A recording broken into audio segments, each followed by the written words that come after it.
Good afternoon to all of you. 10th class का ये हमारा फोर्थ टॉपिक रहेगा, that is the spherical mirror. It's most important according to the ray diagrams जो कि हम आगे पढ़ने वाले हैं। और मतलब ये समझ लो कि ये रिफ्लेक्शन ऑफ लाइट का जो चैप्टर है वो मेन यहीं से स्टार्ट हो रहा है। इसी के आधार पे जो भी क्वेश्चंस आपके एग्ज़ाम्स में पूछे जाएंगे, जो भी बाहर से एग्ज़ाम बन के आएगा बोर्ड में से, उसमें ये वाले क्वेश्चंस यानी स्फेरिकल मिरर का बहुत ज़्यादा इंपॉर्टेंट रोल होने वाला है आगे।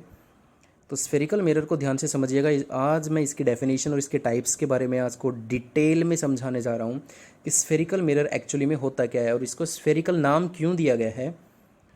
तो सबसे पहले हम बात कर लेते हैं स्फेरिकल मिरर की। तो स्फेरिकल मिरर की यहाँ पे मैं डेफिनेशन लिखने वाला हूँ। जो डेफिनेशन हम लिखवाते हुए आए हैं, a mirror whose reflecting surface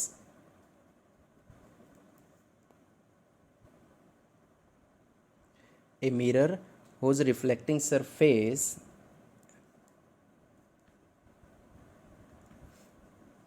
is a part of a hollow sphere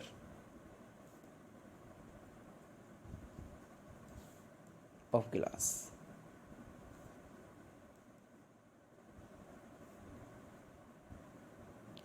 is called spherical mirror। Clear.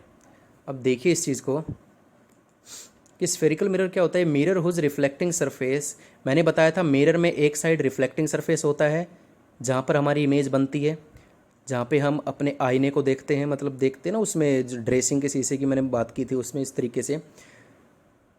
तो a mirror whose reflecting surface is a part of a hollow sphere of glass. एक पूरा sphere होता है और उसका कुछ हिस्सा reflecting surface के तौर पे हम यूज करते हुए स्फेरिकल मिरर बनाते हैं। जैसे कि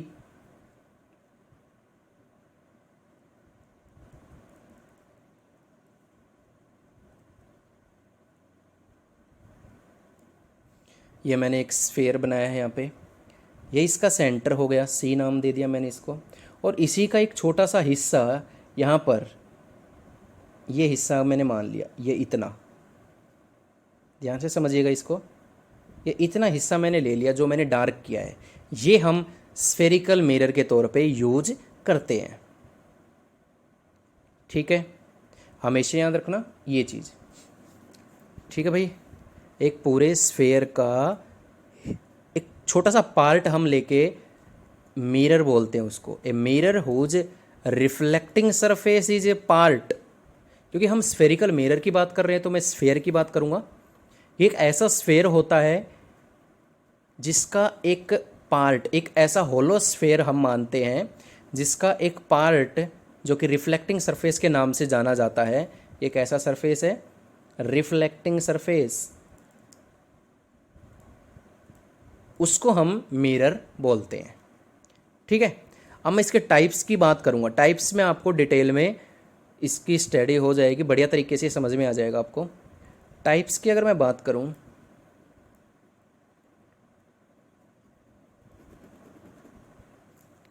तो पहला जो टाइप आता है इसका, that is concave, that is concave mirror.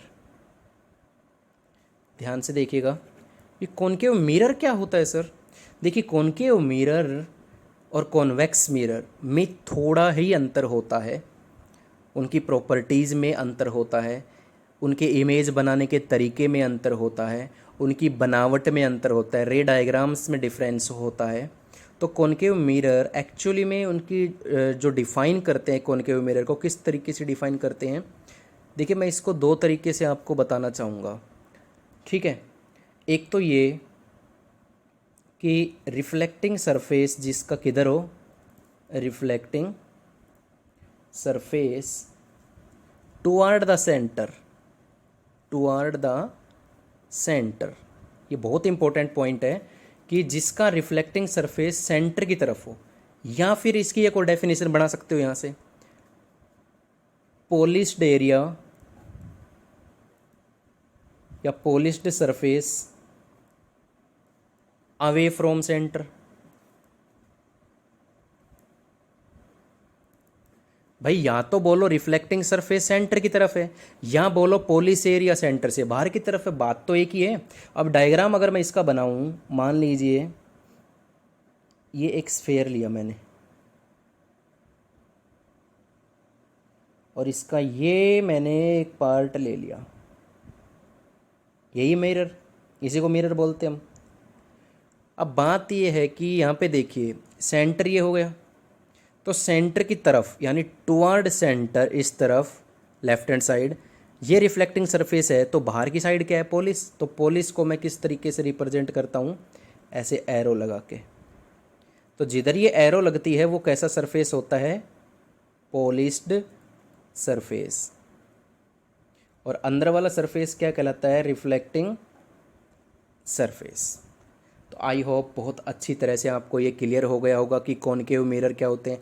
बहुत बच्चे इसमें ही गलती कर जाते हैं। रे डायग्राम आपके 4 नंबर का पूछा जाता है, 4 मार्क्स में। वो रे डायग्राम बनाने से पहले हमें बेसिक चीज़ें मालूम होनी चाहिए कि मिरर बनता कैसे। अगर आपको कॉनकेव मिरर की रे डायग्राम दे दिया जाए या कॉन्वेक्स मिरर का रे डायग्राम दे दिया जाए, तो सबसे पहले तो आप उसको बनाओगे ना, तो बनाने पर आपको याद रखना पड़ेगा कि किस साइड पॉलिश होएगी और किस साइड रिफ्लेक्टिंग सरफेस लेंगे।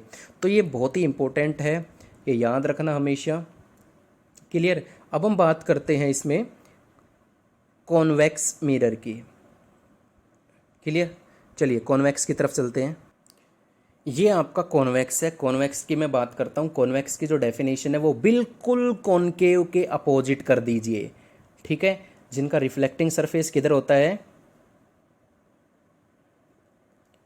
Reflecting surface away from centre, away from centre of sphere. या हम कह सकते हैं कि whose polished area toward centre, toward centre. इस तरीके से भी आप देख सकते हो। कैसे, ये लीजिए, फील कीजिए थोड़ा सा इसको। ये एक स्फेरिकल सरफेस लिया था मैंने, हॉलो होता है ये, और ये उसका एक पार्ट जिसको हम मिरर बोलते हैं। अब पॉलिश्ड एरिया सेंटर की तरफ है, सेंटर ये है, तो इधर पॉलिश एरिया आएगा, और ये क्या कहलाएगा, reflecting surface. This is the reflecting surface and this is the polished surface.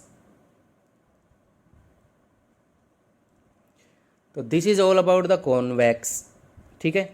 दोनों में और भी बहुत सारे अंतर होते हैं, जैसे इमेज बनाने का, इस तरीके से, तो वो तो आगे हम डिस्कस कर लेंगे। क्लियर है। चलिए अब एक चीज़ और मैं बताना चाहूँगा इसमें कि कन्वर्जेंस और डाइवर्जेंस क्या होता है। कन्वर्जेंस, और कौन सा मिरर कन्वर्जेंस होता है और कौन सा मिरर डाइवर्जेंस होता है, वो भी मैं इसी वीडियो में आपको करवा देना चाहता हूँ। तो देखिए, मैंने पहले भी आपको बताया था, कन्वर्ज करने का मतलब होता है अलग अलग डायरेक्शन से रे डायग्राम आके जब एक सिंगल पॉइंट पे ही मीट कर जाती है। समझ रहे हो मेरी बात। अलग अलग पॉइंट से रे डायग्राम आके जब एक सिंगल पॉइंट पर ही मीट कर जाती है, उसको बोला जाता है कन्वर्जेंट रे, कन्वर्जेंट रे। और ये काबिलियत कौन से मिरर में होती है, ये भी आपको समझना पड़ेगा, ठीक है। और डाइवर्जेंस की अगर मैं बात करूं, देखिए, एक सिंगल पॉइंट से जब रे अलग अलग डायरेक्शन में इस तरीके से डाइवर्ज हो जाती है, तो उसको बोला जाता है डाइवर्जेंस, उस विशेषता को बोला जाएगा डाइवर्जेंस। और ये काबिलियत कौन से मिरर में होती है, तो जो कन्वर्जेंस पावर है वो होती है कॉनकेव में। कॉनकेव मिरर ज़्यादातर क्या करेगा, कन्वर्जेंट करेगा, कन्वर्जेंस। और डाइवर्जेंस है कॉन्वेक्स मिरर।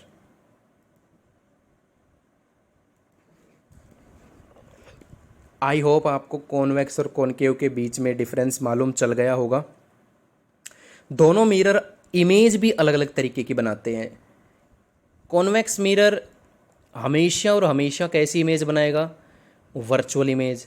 अभी ये रटने वाली चीज़ें नहीं है, क्योंकि रे डायग्राम जब मैं इसके करवाने स्टार्ट कर दूंगा ना, तो ये सारी चीज़ें आपको बहुत ही बकवास सी लगेगी, बहुत सिंपल बातें लगेंगी ये, और ये याद अपने आप ही हो जाएंगी। जब रे डायग्राम आप करोगे ना, उनकी प्रैक्टिस करोगे धीरे धीरे, तो ये चीज़ें अपने आप ही होती चली जाएंगी। तो याद रखना, कॉन्वेक्स मिरर डाइवर्जेंट मिरर भी कहलाता है, क्योंकि रे ऑफ लाइट को डाइवर्ज करता है, और ये वर्चुअल इमेज बनाता है हमेशा, ठीक है। और जो कॉनकेव मिरर होता है वो रियल भी बनाएगा और वर्चुअल इमेज दोनों बनाएगा। वो रियल इमेज और वर्चुअल इमेज दोनों प्रकार की इमेज आपको बनाकर देता है। तो इसको आप रिवाइज कीजिएगा, इस वीडियो को 2-3 बार ज़रूर देखिएगा, आपको क्लियर हो जाएगा। तो आज के लिए इतना ही। Thank you so much. Safe रहिए, घर पे रहिए।